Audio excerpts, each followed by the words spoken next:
Hello mga kalaro, magandang gabi. Welcome sa ating 9 PM PCSO Lotto Result.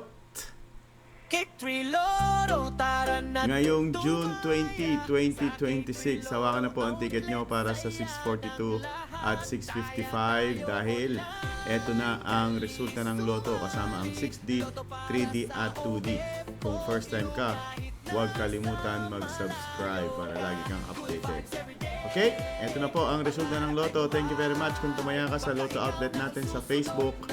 PM lang K3 Lotto Outlet. Para sa ating Lotto 642, ang lumabas na number ay 24, 39, 23, 5, 38 at 12. In any order po yan. Congratulations.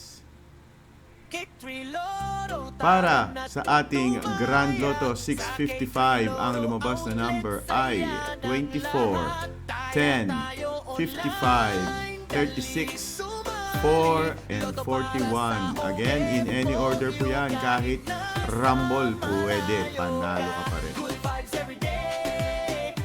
At sa ating 6D Lotto, ang lumabas na number ay 398359. Parang dalawang 3D. Again, that's 398359. Para sa 3D Lotto, 694. 694 in exact order. 45 ang panalo, 4,500. 750 naman kung kayo po ay nag-rumble. At para sa ating 2D Lotto, 1. Ang lumabas na number ay 16-4. 16-4. Congratulations sa lahat ng winners. Kung ikaw po ay first time, huwag kalimutan mag-subscribe para magkita-kita pa tayo bukas ng alas 2 para sa 2 PM games.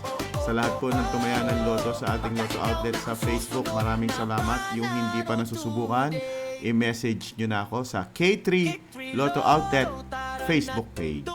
Subscribe at shoutout tayo sa mga nanonood ng live.